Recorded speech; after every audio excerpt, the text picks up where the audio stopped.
حضرت امام مالک کہتے ہیں میں غریب کا بیٹا تھا. اکثر دین پڑھنے والے غریبوں کے بیٹے ہوتے ہیں. امیروں کے بچے ایف ایس سی پڑھتے ہیں, بی ایس سی پڑھتے ہیں, ٹیکنالوجی پڑھتے ہیں. غریبوں کے بچے دین پڑھتے ہیں اور پھر امیروں کو ممبریاں ملتی ہیں. غریبوں کے بچوں کو اللہ ممبر عطا فرماتا ہے, مصلی رسول اللہ دیتا ہے. حضرت سیدنا امام ابو مالک فرماتے ہیں میں غریب کا بیٹا تھا اور میری 6-7 بہنیں, میں اکیلا بھائی تھا. آپ فرماتے ہیں میرے ابا جی فوت ہو گئے. میری امی پکڑ کے مجھے ایک دھوبی کی دکان پہ لے گئی, کہنے لگی اسے کپڑے دھونے کا طریقہ بتا دے, سلیقہ سمجھا دے, یہ بھی ایک چھوٹی سی لانڈری کی دکان کھول لے گا, میری بیٹیوں کا پیٹ پالے گا. دھوبی کہنے لگا ٹھیک ہے, میں 2-3 درہم بھی دوں گا مہینے کے, اور جب کام سیکھ جائے گا تو تنخواہ بڑھ جائے گی. امام ابو مالک رحمت اللہ علیہ فرماتے ہیں میں بہنوں کے لیے روزی کمانے نکلا, میں بیوہ ماں کے سر پہ بوجھ اتارنے کے لیے نکلا, میں غربت کے عالم میں نکلا. رستے میں امام اعظم کا مدرسہ تھا. فرماتے میں وہاں چمکتے چہرے دیکھتا, لیکن اپنی غربت کو دیکھ کے میں آگے بڑھ جاتا, پریشان ہوتا کہ میں کیسے علم حاصل کروں گا. آپ فرماتے امام صاحب مجھے اکثر دیکھتے. ایک دن امام اعظم باہر نکلے, مجھے کھڑے ہوئے دیکھا تو قریب بلایا, سینے سے لگایا, ماتھا چوما. کیا نام ہے؟ میں نے کہا ابو مالک میرا نام ہے. کہا تمہیں پڑھنے کا شوق ہے؟ کہا بڑا شوق ہے. کہنے لگے چل آ جا پڑھا کر, آ جا مدرسے میں پڑھا کر. کہتے میں سارا دن وہاں پڑھتا, گھر سے کام کرنے آتا, سارا دن امام اعظم کے پاس پڑھتا رہتا. مہینہ آیا تو میری اماں کہنے لگی تنخواہ لاؤ. میں نے کہا امی جی تنخواہ تو وہ دے گا جو ڈیوٹی پہ جاتا ہو, میں تو پڑھنے جاتا ہوں. کہتے اماں گھر سے نکلی اور بڑے غصے کے ساتھ نکلی, کہنے لگی مولوی نے میرا بچہ خراب کر دیا, میرا بچہ خراب کر دیا. میں کام پہ بھیجتی تھی, اس نے کس چکر میں ڈال دیا, مسلوں سے بھی کبھی پیٹ بھرا ہے, کام بھی تو کرنے چاہیے نا. کہتے امام اعظم کے سامنے کھڑی ہوئی. امام صاحب بڑے امیر کبیر آدمی, اربوں خربوں پتی تھی, اور پھر اتنے بڑے عالم فقیر, سارا بغداد, سارا کوفہ, سارا مصر سلوٹ کرتا ہے. بی بی آئی اور تیز جملے, عورتوں کا طریقہ ہوتا ہے. کہنے لگی مولوی تیری سفید داڑھی, تیرا اتنا نام, تجھے خیال ہی نہیں آیا میں بیوہ عورت ہوں, تو نے میرا بچہ خراب کر ڈالا, میری یتیم بچیاں روٹی کہاں سے کھائیں گی, مسلوں سے بھی کبھی پیٹ بھرا ہے. کہتی اتنے سخت جملے کہے, پر قربان جاؤ امام اعظم سنتے رہے اور مسکراتے رہے. کہنے لگے میری غلطی ہے, میری غلطی ہے, میری غلطی ہے. بی بی بھول گیا تھا, غلطی ہو گئی. بی بی کہتے تیری امام صاحب سنتے رہے. جب غصہ اتر گیا تو کہنے لگے اماں تیرا غصہ اتر گیا ہے؟ اتر گیا ہے. کہنے لگے تیرا بیٹا بڑا نیک ہے, تیرا بیٹا بڑا لائق ہے, تو اسے پڑھنے دے. کہنے لگے چپ کر دے مولوی, یہ پڑھے گا تو میں روٹی کہاں سے کھاؤں گی. امام صاحب کہنے لگے مجھے بتائے گی تیرے گھر کا خرچہ کتنا ہے. اس نے ایک لفظ پہ 3 دینار کا, ایک روایت ایسی بھی لکھی ہے بزرگوں نے, کہنے لگی 40 درہم ہے. اور اماں کہتی میں نے جان بوجھ کے زیادہ بتائے, حالانکہ میں کناز کا خرچہ کرتی تھی, لیکن جب کھلا ڈولا کرے تو وہ والا خرچہ بتایا. میں نے کہا 40 درہم خرچہ ہے, تو دے گا؟ تو کہتے امام اعظم کہنے لگے اماں تجھے لینے نہیں آنا پڑے گا, پہلی سے پہلے تیرے گھر میں پہنچ جایا کریں گے, یکم سے پہلے آئیں گے. او بھائیو کہاں استاد ملتے ہیں, کہاں استاد ملتے ہیں, کہاں وہ لوگ ملتے ہیں جو دعائیں مانگتے, التجائے کرتے, پیار کرتے.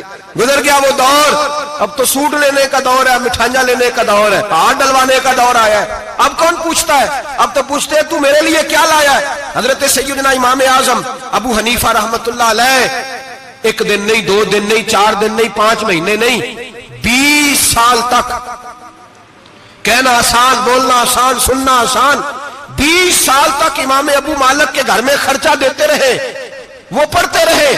اماں کہنے لگی تو میرے بیٹے کو لگا تو لیا ہے, تو پڑھ کے بنے گا کیا. حضرت امام اعظم فرمانے لگے بادشاہوں کے تخت پر بیٹھ کر بادشاہوں کے ساتھ کھانے کھایا کرے گا, ان کے ساتھ بیٹھ کے حلوہ کھائے گا, وقت آئے گا تو دیکھے گی. کہتے ہیں میرے امام انتقال کر گئے, وقت بیت گیا. ہارون رشید نے مجھے بلایا بغداد میں اور کہا میں آپ کو چیف جسٹس بنانے لگا ہوں. کہتے ہیں میں خوشی سے سجدے کرنے لگا, میں چیف جسٹس بنا. میں نے اپنی اماں کو خط لکھا کہ اماں بغداد آ جا, تیرے بیٹے کو اللہ نے بڑی شان عطا کر دی ہے. فرماتے ہیں ہارون رشید کی بیوی بڑی اولیاء کی, علماء کی بڑی فرما بردار تھی, محبت کرنے والی تھی. اس نے حلوہ بنا کے بھیجا, کھانا بنا کے بھیجا. ہارون رشید تخت پہ بیٹھ کے کھانے لگا تو کہنے لگا امام صاحب آپ بھی یہیں آ جائیں میرے ساتھ. کہتے ایک کونے میں وہ بیٹھ گیا, ایک میں بیٹھ گیا, بیچ میں کھانا رکھ لیا. اتنی دیر میں میری اماں بھی پہنچ گئی. 2 لقمے کھائے تھے کہ اماں آ گئی. جب اماں نے مجھے تخت پہ بیٹھے دیکھا, ایک یتیم, ایک لاوارث, ایک بن باپ کا بچہ, وہ کل تک جو بہنوں کے لیے 4 دینار نہیں لا سکتا تھا, تخت پہ بیٹھ کے جب روٹی کھاتے دیکھا تو اماں تڑپ گئی, روئی, چیخیں ماری. میں نے کہا اماں کیا ہوا؟ کہنے لگی بیٹا مجھے تیرا استاد یاد آ گیا ہے، اس نے کئی سال پہلے کہا تھا اسے دین کا علم پڑھنے دے، اسے فقیہ بننے دے، یہ بہت آگے جائے گا۔ دیکھ آج اللہ نے تجھے کتنی شان عطا کی ہے۔ کہا بیٹا یہ کمال تیرا نہیں، یہ امام اعظم ابو حنیفہ کا کمال ہے، یہ ان کا کمال ہے جنہوں نے تمہیں یہاں تک پہنچایا۔ میرے بھائی اپنی پوری زندگی حضرت امام اعظم ابو حنیفہ نے۔ آج تو اساتذہ کرام، اساتذہ مجھ سے ایک ٹیچر کہنے لگے حضرت جی دل نہیں لگتا، بے سکونی سی ہے، کچھ بتلائیں۔ تو میں نے کہا کلاس میں کوئی یتیم بچہ ڈھونڈ لیں، کوئی لاوارث بچہ ڈھونڈیں، اس کی وردی اپنے ذمہ لے لیں، کتابیں اپنے ذمہ لے لیں، اس کا خرچہ اپنے ذمہ لے لیں، روز جیب میں ٹافیاں ڈال کے جایا کرے کہ غریب کو دینی ہے۔ پر میں 2 مہینے یہ والا وظیفہ بھی پڑھ کے دیکھیں، اللہ آپ کو سکون عطا کرے گا۔ یہ بھی کہنے لگے بڑی ٹھنڈک ہوئی ہے، بڑا سکون ملا ہے، بڑی تابعداری۔ میں نے کہا آپ لفظوں سے سکون چاہتے ہیں، وہ لوگ خدمت کر کے سکون لیتے۔ کوفے کا ایک امیر آدمی تھا، پھر غریب ہو گیا۔ غریب، غربت بڑی پریشانی ہے، بڑی پریشانی، بڑی آزمائش۔ غریب بیوقوف اس لیے ہوتا ہے کہ اس کی جیب میں پیسے نہیں ہوتے، غریب مجبور اس لیے ہوتا ہے کہ اس کے پاس ہوتا کچھ نہیں نا، تو ساری آزمائشیں کٹھی آ جاتی۔ غریب آدمی تھا، محنت مزدوری کرتا لیکن پوری نہ ہوتی۔ وہ کہتا ایک دن گلی میں ککڑی بیچنے والا آیا، تو میری ایک بیٹی تھی چھوٹی سی، باقی بچے بڑے تھے، چھوٹی ضد کرنے لگی، کہنے لگی ککڑی کھانی ہے، ککڑی۔ کہتے میں پریشان ہو گیا، دل ٹوٹ گیا، بیٹی نے سوال کیا ہے۔ فرماتے میں نے سوچا کس کے پاس جاؤں، کسی اور کے پاس مجھے سمجھ نہ آیا، میں سیدھا امام اعظم کے پاس چلا گیا۔ یہ شخص ہے جو مجھے دے گا بھی اور میرا پردہ بھی رکھے گا، مجھے دے گا بھی اور میرا، بولیے، میرا یہ پردہ بھی رکھے گا، یہ رسوا نہیں کرے گا، یہ فوٹو نہیں کھچائے گا، یہ فوٹو کھچا کے پہلے دن فیس بک پہ نہیں لگائے گا کہ میں غریبوں میں تھیلے بانٹ رہا ہوں، یہ اسی وقت اخبار والوں کو نہیں بلائے گا ایک تھیلا اور 6 اخباروں میں تصویریں، یہ اس طرح نہیں خیرات دے۔ حضرت امام اعظم کے پاس گیا تو فرماتے رش بہت زیادہ تھا، میں امام صاحب سے بات ہی نہ کر سکا، واپس آ گیا۔ امام صاحب نے بندہ بھیجا، فرمایا پتہ کر یہ بندہ کسی ضرورت کے لیے آیا تھا، رش کی وجہ سے بات نہیں کر پایا۔ کہتے واپس میرے پیچھے بندہ بھیجا، وہ میرے گھر تک آیا، گھر آ کے اس کو حالات کا پتہ چل گیا، واپس گیا۔ کہتے ہیں 3 تھیلیاں اشرفیوں کی بھر کے امام اعظم لائے اور خود آئے اور رات کے اندھیرے میں آئے اور مجھے تھیلیاں دے کے نا تو میرے آگے ہاتھ باندھ دیے۔ میں نے کہا حضور ہاتھ کیوں باندھتے ہیں؟ آپ فرمانے لگے یار دکھ اس بات کا ہے کہ تو میرا پڑوسی تھا اور تیری غربت کا مجھے پتہ ہی نہیں چلا، تو میرے علاقے کا تھا اور میں نے سوچا ہی نہیں، میرا اپنا تھا مجھے خیال ہی نہیں آیا۔ فرمایا معاف کر دے، میری شکایت نہ کرنا کہ یہ میری طرف توجہ نہیں کرتا تھا۔ علم بھی تھا، عمل کا نور بھی تھا، تقوی کا حسن بھی تھا، غریب کی مدد کا جذبہ بھی تھا۔ آج لوگوں پر مال کا فتنہ سوار ہوتا ہے، سب پر نہیں لیکن زیادہ لوگوں پر۔ جیسے جیسے مال آتا جاتا ہے ویسے ویسے عقل بھی آتی جاتی ہے، ویسے ویسے سیانے بھی ہوتے جاتے ہیں۔ کہتے ہیں وہ بھی کمائے وہ بھی کرے، میں تو ٹیکنیکلی بڑا ہوں، میں عقل مندی میں بڑی، نہ بہن کی فکر رہتی ہے، نہ بھانجوں کی فکر رہتی ہے، نہ رشتہ دار کی فکر رہتی ہے، نہ دائیں بائیں کچھ دیکھتے ہیں۔ لوگ جیسے جیسے پاورفل ہوتے جاتے ہیں، ہٹتے جاتے ہیں، کٹتے جاتے ہیں، امیروں سے یرانے لگتے جاتے ہیں، آگے کی طرف دیکھتے جاتے ہیں۔ امام اعظم ابو حنیفہ رحمۃ اللہ علیہ نے ساری زندگی پیار کیا، محبت بانٹی، علم، فقاہت، تقوی، روشنی۔ آج لوگوں کو علم ہوتا ہے پر علم کا نور نہیں ہوتا، ہمیں بہت ساری باتوں کا پتہ ہوتا ہے پر وہ باتیں ہمارے لفظوں میں ہوتی ہیں، ہم اس کے حسن سے آگاہ۔ اور اگر میں یہ کہہ دوں کہ ہمیں ان باتوں پر یقین کامل نہیں ہوتا، کہہ رہے ہوتے ہیں، ہم سمجھتے ہیں، بڑی باتیں کرتے ہیں، لیکن ان باتوں کے پیچھے جو عمل کا جذبہ ہے وہ پھیکا ہوتا۔ امام اعظم ابو حنیفہ رحمۃ اللہ تعالی علیہ جتنے بڑے عالم تھے اتنا ہی بڑا خوف تھا اللہ کا دل میں، اتنا ہی بڑا خوف تھا۔ ایک آدمی کہتا ہے میں نے امام صاحب سے مسئلہ پوچھنا تھا، میں نے عشاء کی نماز امام صاحب کے پیچھے پڑھی، کتنی لوگ باتیں سنتے ہیں، اس کا اثر کتنا لیتے ہیں، لیکن امام صاحب رحمۃ اللہ علیہ کا طریقہ کیا تھا؟ کہتے میں نے امام صاحب کے ساتھ نماز پڑھی مسجد میں، تو قاری صاحب نے قرآن پڑھا، اذا زلزلت الارض زلزالہا واخرجت الارض اثقالہا، فرماتے ہیں آخری 2 آیتیں پڑھی، فمن یعمل مثقال ذرۃ خیرا یرہ ومن یعمل مثقال ذرۃ شرا یرہ۔ اللہ فرماتے ہیں میں قیامت کے دن تیرے ذرے ذرے کا حساب کروں گا، ذرہ برابر نیکی ہوئی تو تیرے سامنے آئے گی، ذرہ برابر گناہ ہوا تو تیرے کس کے برابر؟ جی وہ کتنا ہوتا ہے؟ ریت کا 1 ذرہ، اس کے برابر بھی گناہ ہوا تو تیرے سامنے، یہ اللہ کہہ دیا ہے، تو ایسا انشاءاللہ ہو کے رہے گا۔ اللہ ایک دفعہ دکھائے گا، دعا فرمائے اللہ ہمیں معافی عطا فرمائے، اللہ ہم سے درگزر فرمائے، اللہ ہمیں بخشے ہوئوں میں شامل فرمائے۔ یہ آیت امام صاحب نے سنی تو کہتے ہیں میں نمازی سارے چلے گئے تو امام صاحب بیٹھے اور یوں نہ اپنی داڑھی پکڑ لی, چراغ ٹمٹما رہا, کہتے ہیں داڑھی پکڑ لی اور امام صاحب بیٹھے. میں نے کہا کہ کسی محویت کے عالم میں ہے, سوچ میں, چلے میں تھوڑی دیر میں آتا ہوں. کہتے ہیں میں 2 گھنٹے کے بعد آیا تو امام صاحب ایسے بیٹھے ہیں داڑھی پکڑی ہوئی. میں نے کہا ٹھہر کے آتا ہوں. میں پھر 1-1.5 گھنٹے کے بعد گیا تو ویسے ہی بیٹھے. کہتے ہیں تہجد کا وقت ہو گیا, میں مسجد میں گیا تو چراغ ٹمٹمانے لگا, ختم ہونے کے قریب آ گیا. امام صاحب بیٹھے, اب میں نے دیکھا کہ آنکھیں آنسوؤں سے بھری ہوئی ہیں اور اپنی داڑھی پکڑ کے کھینچ رہے ہیں اور کہتے ہیں یا اللہ تو اگر ذرے ذرے کا حساب لے گا تو ابو حنیفہ تو الجھ جائے گا. اے اللہ تو ذرے ذرے کے بارے میں پوچھے گا تو میں تو نہیں جواب دے سکتا. خدا بندہ اس طرح کر, میرے ان سفید بالوں پہ رحم کھا. اے اللہ میرے بڑھاپے پہ مہربانی فرما, مجھ سے نہ ذرے ذرے کا پوچھنا, میں بڑا کمزور ہوں, میں نہیں جواب دے سکتا. مولا مجھ سے درگزر والا معاملہ کر. کہتے تڑپ رہے امام صاحب. فجر کی اذان ہوئی تو امام صاحب نے دائیں بائیں دیکھا, میں پیچھے کھڑا تھا.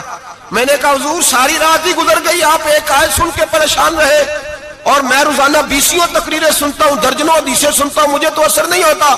آپ فرمانے لگے مجھے تیرے معاملے کا نہیں پتا, لیکن مجھے اگر تو نے دیکھ لیا ہے تو کسی کے ساتھ ذکر نہ کرنا مجھے. اور فرمانے لگے پھر تو نیک آدمی ہوگا, تجھے نہیں خیال آتا, تو میں تو جانتا ہوں من آنم کے من دانم, پتہ سارا ہے سردار دو کی تیانا, میں تو جانتا ہوں نا, مجھے خبر ہے, لہٰذا میں نہیں حساب دے سکتا, تیرا نہیں مجھے پتا. جتنا میرے بھائی علم زیادہ اتنا خوف بھی. حضرت عبداللہ ابن مسعود فرماتے ہیں زیادہ باتیں کرنے والا عالم نہیں ہوتا, اللہ سے زیادہ ڈر جانے والا عالم ہوتا ہے. جو آدمی لمبی چوڑی گفتگو کرے وہ فقیہ نہیں, وہ اللہ سے ڈرنے والا نہیں, بلکہ جس کو وہ بات کرے تو تھوڑی کرے, ڈر کے کرے, خوف کے ساتھ کرے. اللہ کی خشیت جس کے دل میں ہو وہ بڑا عالم ہوتا ہے. حضرت امام اعظم ابو حنیفہ رحمت اللہ علیہ مالدار تھے اور اپنے مال میں سے حصے نکالتے تھے. امام صاحب فرمایا کرتے تھے میں نے چند 1000 درہم رکھ دیے. حضور کس لیے؟ فرمایا لوگوں کو قرضہ دینے کے لیے. نبی پاک صلی اللہ علیہ وسلم نے فرمایا قرضہ لینے والے کو منع کیا ہے, فرمایا قرضہ ایک قید ہے, بغیر مجبوری کے نہ لینا. اب لینے والے بھی احتیاط نہیں کرتے, فٹافٹ قرضے کے پیچھے بھاگتے. بڑی مجبوری ہو تو قرضہ لیں, فرمایا مقروض قیدی ہوتا ہے, قرضہ لینے سے بچو. اور دینے والے کو کیا کہا؟ فرمایا اگر سامنے والا تنگ دست ہو نا, تنگ دست, تو اسے مہلت دو. جتنی تم مہلت دو گے اللہ اتنے پیسے روز صدقہ کرنے کا ثواب عطا فرمائے گا. اگر تنگ. ایک صاحب مجھے کہنے لگے, میں نے رمضان شریف میں نا قرضے کے والے سے یا کچھ عرصہ پہلے کسی موقع پر قرض کے والے سے کو بات کی. ایک صاحب مجھے کہنے لگے حضرت صاحب جیتے کسی کو لینا ہوئے نا 20,000 تو انہوں ترا کے لئی دے, تو جے 20 کروڑ لینا ہوئے تو پھر نہیں ترایا جاتا. میں نے کہا کیوں؟ کہنے لگے 20,000 والا بندہ ماڑا ہوتا ہے نا, جہاں 20 کروڑ کھا گیا بڑی مگرمچھ ہوتا ہے, انہوں ترایا جا سکتا, وہ دے کے بندے ترلے ہی کر دے, چل بھائی کیویں دے سکنا ہے. وہ جو 20,000 والا نا ماڑا بندہ کہتے تو دینے نے کہ تیرا بندوبست کریے, کہتے چل صاحب جمعرات لے آؤ کسی طریقے. جمعرات ماڑا ہے نا. نبی پاک نے کیا فرمایا؟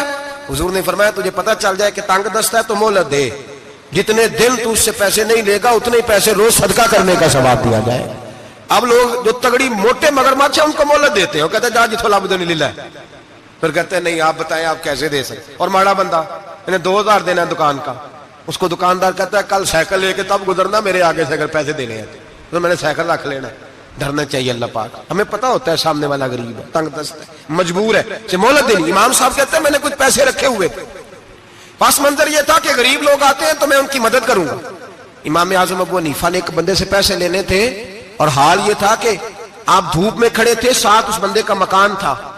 لوگوں نے کہا حضرت دیوار کے سائے میں ہو جائے. فرمانے لگے اس سے پیسے لینے ہیں, اگر سائے میں کھڑا ہوا تو سود میں شمار ہو جائے گا, میں اس سے فائدہ نہیں لے سکتا. ایک بندے سے قرضہ لینا تھا, وہ آپ کو دیکھ کے گلی اور دوسری گلی میں چلا گیا, رستہ بدل گیا اور چھپ گیا. امام صاحب رونے لگے, کہنے لگے اے اللہ میں اتنا برا ہو گیا ہوں کہ تیرے بندے مجھ سے چھپنے لگے. اس کو ڈھونڈ کے لائے, کیوں چھپتا ہے؟ کہ حضور آپ کے پیسے دینے ہیں. آپ نے فرمایا جا میں نے اللہ کی رضا کے لیے معاف کیے, آج کے بعد چھپنا نہ, اس لیے میں نہیں چاہتا کہ تجھے کوفت ہو. تو میری طرف دیکھ کے چھپنے لگا ہے, میری طرف دیکھ کے. غریب تو بھائی گلیوں میں گھستے پھرتے ہیں کہ کوئی بندہ مل نہ جائے. مقروض آدمی پتہ اس وقت چلتا ہے جب خودکشی کر گیا, پتہ اس وقت چلتا ہے پھر لوگ آتے ہیں اس کے بچوں کو کہتے ہیں فکر نہ کرنا ہم تیرے ساتھ ہیں. تو اس کے ساتھ ہونا تھا, ان کا سایہ بچ جاتا. اب آئے ہو امام اعظم ابو حنیفہ رحمت اللہ تعالیٰ علیہ لوگوں کو سہولت دیتے, آسانی دیتے, پیار کرتے, محبت کرتے. ہم لوگوں کا مزاج ایسا نہیں ہے, ہماری اخلاقیات کے اندر وہ حسن نہیں جو ہمارے بزرگ ہمیں دے کے گئے. اور پھر چھوٹی چھوٹی باتوں میں حقوق العباد کا خیال کرتے, چھوٹی چھوٹی باتوں.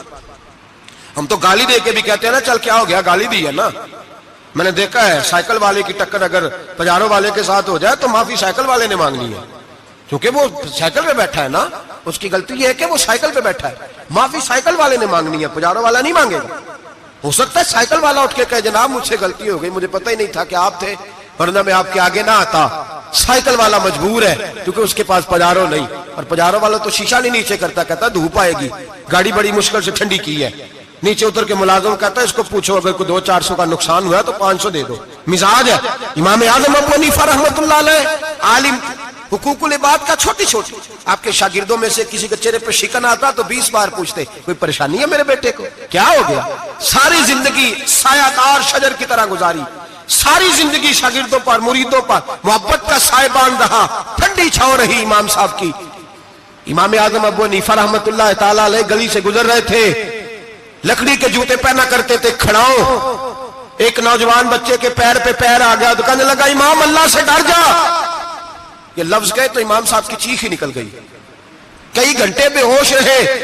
لوگوں نے کہا حضور کیا ہوا؟ فرمانے لگے تم نے سنا نہیں, چھوٹے چھوٹے جوان بھی کہتے ہیں کہ ابو حنیفہ اللہ سے نہیں ڈرتا, اللہ کی مخلوق کہتی ہے نہیں ڈرتا. اگر یہ کہہ رہے ہیں تو میرا کیا بنے گا. کئی دن روتے گزر گئے. لوگ اس بچے کو لائے, آگے کہنے لگا حضور آپ تو پریشان ہو گئے, میں نے تو محاورتاً کہا تھا, محاورتاً کہا تھا کہ آپ اللہ سے نہیں ڈرتے.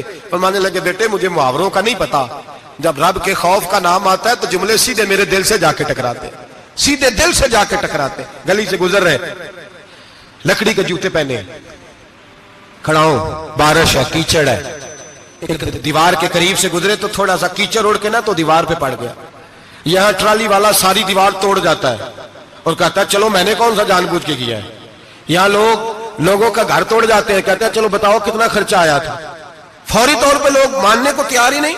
امام صاحب کے پیروں سے, یہ باریکی سمجھے, یہ حقوق العباد کا مسئلہ ہے. جو جاننے والے ہوتے تھے ان کا یہ طرز زندگی تھا.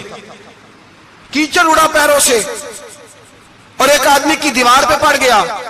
امام صاحب کھڑے ہیں, سوچ رہے کروں تو کیا کروں. شاگرد ساتھ ہے, حضرت جی کیا پریشانی ہے؟ آپ فرمانے لگے میں نے اس کی دیوار گندی کر دی ہے, صاف نہ کروں تو بھی ظلم ہے, اور اگر صاف کروں تو دیوار کچی ہے. جب صاف کروں گا تو کچھ مٹی اتر جائے گی, تو کسی کے گھر کی مٹی اتارنا یہ بھی ظلم ہے. اب میں دو پریشانیوں میں الجھ گیا ہوں, کدھر جاؤں؟ کہا حضرت جی پھر. فرمایا اس کے دروازے پہ دستک دو. دروازے پہ دستک دی تو جو بندہ باہر آیا وہ مجوسی تھا, آگ کی پوجا کرنے والا تھا. امام صاحب کہنے لگے مجھے جانتے ہو؟ کہنے لگے حضور سارا کوفہ جانتا ہے, سارا بغداد جانتا ہے, ساری دنیا جانتی ہے آپ مسلمانوں کے امام ہیں, لوگ جانتے. آپ نے فرمایا یار مجھ سے غلطی ہو گئی ہے. وہ کیا؟ آپ فرمانے لگے میں اپنے انداز میں گزر رہا تھا, بوڑھا آدمی ہوں, خیال نہیں آیا, تھوڑا کیچڑ اڑ کے تیری دیوار پہ لگ گیا ہے. میرے بھائی یہ کوئی فرشتے تھوڑی تھے, یہی زمین پہ بسنے والے لوگ, احتیاط والے لوگ تھے. ہم لوگوں نے پتہ نہیں اپنا مزاج اتنا سخت کیوں بنا لیا ہے. کتنے لوگوں کو لتاڑ کے, کتنی پگڑیاں اچھال کے, کتنے حقوق العباد ضائع کر کے بھی ہم اسی طرح کے مطمئن ہیں. کہاں سے تسلی لاتے ہیں ہم, کہاں سے اپنے آپ کو ٹھنڈک دیتے ہیں, کیسے اپنے آپ کو ہم سکون دے لیتے ہیں کسی کو تکلیف دے کے. کس طرح سکون کی نیند آتی ہے جب کوئی پریشان ہوتا, کیوں ہمارا دل پتھر ہو گیا. اعلیٰ حضرت فرمایا کرتے تھے جا کسی سے جا کے علاج کرا, تیرے سینے میں جو دل دھڑک رہا ہے وہ سخت ہو گیا, جا کسی سے جا کے اس کی دوائی کھا, تجھے خیال ہی نہیں آتا تڑپتے لوگوں کو دیکھ کر, جا کے علاج کرا. اگر ایسے ہی مر گیا تو حالات تیرے حق میں اچھے نہیں ہوں گے. حضرت امام صاحب تڑپ رہے ہیں اور اس شخص کے سامنے آہوزاری کر رہے ہیں جو مجوسی بھی ہے, غریب بھی ہے, کچے گھر میں رہتا ہے. فرمایا یار بتاؤ کیا کروں. امام صاحب باتیں کر رہے ہیں تو وہ آدمی حیرت میں کھو گیا, کبھی دیوار دیکھتا, کبھی اپنا آپ دیکھتا, کبھی امام صاحب کو دیکھتا, دائیں بائیں دیکھتا, پسینے آنے لگے, پتہ نہیں کیا سوچوں کا مد و جزر چلنے لگا, کہاں بات گئی, کہاں تک اس کی سوچ گئی, کہاں پلٹ کے آئی. کہنے لگا امام صاحب میں تو چوک میں رہتا ہوں, روزانہ پتہ نہیں کتنی گاڑیاں مٹی برسا جاتی ہیں, کبھی کوئی نہیں آیا, آپ کو کیا ہوا؟ آپ فرمانے لگے مجھے کسی کا نہیں پتا, مجھے تو میں نے جو قرآن حدیث پڑھا ہے مجھے تو ڈر آ رہا ہے, مجھے بتا تو معافی دیتا ہے کہ نہیں, تیری دیوار صاف ہوگی کہ نہیں. کہنے لگا حضور دیوار کو چھوڑے, پہلے کلمہ پڑھائے, میرا دل تو صاف کر دے. کہنے لگا اتنا میٹھا دین, اتنا پیارا دین, اتنا خوبصورت دین کہ غریب کی دیوار پر کیچڑ لگ جائے اور آپ کو اتنی تکلیف ہو, میں اس دین سے دور کیوں ہوں. یہاں روز یورپ کہتا ہے کہ مسلمان جھوٹی شادیاں کرتے ہیں, دنگا فساد کرتے ہیں, نیشنلٹی لینے کے لیے جھوٹ بولتے ہیں, جانے کس کس قسم کے لوگ پاپڑ بیلتے ہیں، کن کن کس کس طرح اپنا ایمان بیچتے ہیں، کیا انداز ہم اختیار کرتے ہیں۔ ہمارے کردار نے لوگوں کو مذہب اور دین کا باغی بنا دیا۔ ہمارے بزرگوں کا طریقہ یہ تھا کہ چھوٹی چھوٹی باتوں کا خیال کرتے، چھوٹی چھوٹی باتوں کا۔ بہت بڑے عالم تھے، یہ ساری نیکیاں تو ان کی سماجی تھی، فلاحی تھی، ان کی معاشرت کی نیکیاں تھی، دنیا داری، لیکن جو ان کا باقی کا معاملہ تھا، 4 لوگ ایسے ہیں جو ہمیشہ قرآن پاک ایک رات میں پڑھا کرتے تھے۔ ان میں پہلا نام حضرت عثمان غنی کا ہے، پورا قرآن پاک۔ دوسرا مولا علی شیر خدا کا ہے۔ تیسرا حضرت سعید بن جبیر کا ہے۔ چوتھے امام اعظم ابو حنیفہ ہیں جو ایک رات میں پورا قرآن پاک پڑھ دیا کرتے ہیں۔ جس جگہ امام اعظم کی قبر بنی ہوئی ہے نا، اعظمیہ ایک محلہ ہے بغداد کا، اس کا نام ہی اعظمیہ، امام صاحب کے نام، جہاں قبر بنی ہوئی ہے، وہاں بیٹھ کے امام اعظم ابو حنیفہ نے 60 مرتبہ قرآن پاک ختم کیا، خود پڑھا، خود فرمایا یہاں میں نے دفن ہونا ہے۔ اس جگہ 60 قرآن پاک پڑھے۔ رمضان کا مہینہ آتا تھا تو امام صاحب ایک قرآن پاک دن میں پڑھتے تھے، ایک رات کو پڑھا کرتے تھے، ایک قرآن پاک سنایا کرتے تھے۔ امام صاحب رحمۃ اللہ علیہ ساری رات نفل پڑھتے۔ لوگ کہتے ہیں کہ امام صاحب کی رات نماز کے لیے کھڑے ہوتے تو ایک رکعت میں 15 سپارے پڑھتے، تو لوگ کہتے تھے یہ ابو حنیفہ نہیں، یہ تو کوئی کسی نے پلر کھڑا کر دیا، یہ تو کوئی ستون ہے، رکوع ہی نہیں کرتا، پورے 15 سپارے۔ یہاں تو ابھی تراویح آئیں گی، لوگ پہلے سے کہنے لگ گئے بڑی گرمیوں کے روزے، بڑی گرمیوں کے روزے، اور آ تو لینے دے بھائی، پہنچ تو لینے دے رمضان شریف کو، اللہ بڑا مہربان ہے، ہر چیز کو بدلنے پہ قادر ہے۔ پہلے سے لوگ تیاری کر رہے ہیں، مسجدیں ڈھونڈیں گے جائے اسی اچھا ہو، قرآن جلدی پڑھا جائے، ڈھونڈ کے۔ امام صاحب رحمۃ اللہ تعالیٰ علیہ، اور میں اکثر کہا کرتا ہوں، میں کہتا ہوں تو تراویح میں کھڑا نہیں ہوتا، پاسپورٹ کے دفتر کھڑا ہو جاتا ہے 2 گھنٹے، شناختی کارڈ کے دفتر تو 3 گھنٹے کھڑا ہو لیتا ہے۔ یہ تیرا ظلم ہے اپنی ذات کے ساتھ کہ تجھے قرآن کے لیے کھڑا نہیں ہوا جاتا، دنیا داری کے لیے کھڑا۔ وہ پروجیکٹر کرانے جائے تو چاہے تجھے 4 گھنٹے لائن میں کھڑا ہونا پڑے، وہاں تو کھڑا ہو لیتا ہے۔ اللہ سے ڈر، اپنی تھوڑی سی دنیا داری کے لیے سارا کچھ کر لیتا ہے۔ حضرت امام صاحب رحمۃ اللہ تعالیٰ علیہ تقویٰ اور طہارت کے پہاڑ 55 حج کیے امام اعظم نے۔ کتنے؟ 55 حج فرمائے۔ آج ایک مشقت والا کام ہے، جدوجہد والا کام ہے، جوان بھی تھک جاتے ہیں، کہتے ہیں بڑا مشکل ہے جی، اور یہ جتنا مرضی آسان ہو گیا قیامت تک اس نے مشکل ہی رہنا ہے، اس لیے کہ یہ ایک مجاہدہ ہے۔ 55 حج کیے۔ آخری حج پہ گئے تو کعبے کے مجاور کو کہنے لگے ذرا کھول نہیں دیتے کعبے کا دروازہ، میرا اندر جانے کو دل کرتا ہے۔ اس نے دروازہ کھولا، اندر گئے تو کہنے لگے خدایا، 2 جملے کہے، کہنے لگے اے اللہ جتنا تو نے مال دیا تھا میں اتنا شکر نہیں ادا کر سکا، اور جتنا تو نے علم دیا تھا میں اتنا عمل نہیں کر سکا، اب بوڑھا ہو گیا ہوں، مہربانی کرنا مجھ سے درگزر والا معاملہ کر، اور اے اللہ اگر تو مجھے بتا دے کہ تو راضی یا ناراض ہے تو میں ذرا سکون سے مر جاؤں۔ کہتے ہیں کعبے کی دیواروں سے آواز آنے لگی ابو حنیفہ تیرا رب تجھ سے بڑا راضی ہے۔ داتا گنج بخش علی اجویری جیسا بابا 1000 سال پہلے لکھ کے گئے کشف الماجود میں، داتا صاحب نے لکھا ہے 1000 سال پہلے کشف الماجود میں۔ داتا صاحب فرماتے ہیں میں حضرت بلال کی قبر پہ حاضری دینے گیا، یعنی 1000 سال پہلے کے مسلمان بھی قبروں پہ مزاروں پہ جایا کرتے تھے۔ داتا صاحب لکھتے کہتے ہیں ملک شام میں حضرت بلال حبشی کی قبر پہ حاضری دینے گیا، میں قبر پہ حاضری دے کے تو ساتھ لیٹ گیا، میری آنکھ لگ گئی، مجھے خواب میں نبی پاک کا دیدار نصیب ہوا، گویا حاضری حضرت بلال کی، اور برکت یہ کہ وہاں مجھے مصطفیٰ کا دیدار نصیب ہو رہا ہے۔ فرماتے ہیں نبی پاک میری خواب میں آئے، حضور نے ایک بوڑھے بابے کے گلے میں ہاتھ ڈالا ہوا ہے اور اپنے ساتھ چلا رہے ہیں۔ میں نے عرض کی یا رسول اللہ یہ کون ہے؟ تو نبی پاک نے فرمایا یہ تیرا امام اعظم ابو حنیفہ ہے۔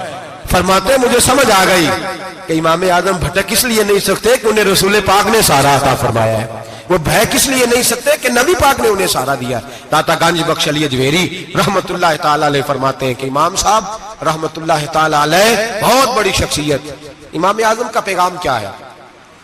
انہوں نے فقہ بنائی، دین پھیلایا، جتنی بھی میں نے باتیں سنائی سارا پیغام، ایک پیغام ہے امام صاحب۔ امام صاحب رحمت اللہ تعالی علیہ فرماتے ہیں کہ دین پر عمل کرنے والوں کو بھی کسی اچھی صحبت کی ضرورت ہوتی ہے، عمل کرنے والے کو۔ آپ فرماتے ہیں کئی دفعہ عمل کرنے والے کا عمل بھی ٹوٹ جاتا ہے، استقامت نہیں رہتی۔ فرماتے ہیں اچھی صحبتیں تلاش کرو، ان کے پاس بیٹھا کرو، ورنہ ہو سکتا ہے جو عمل تم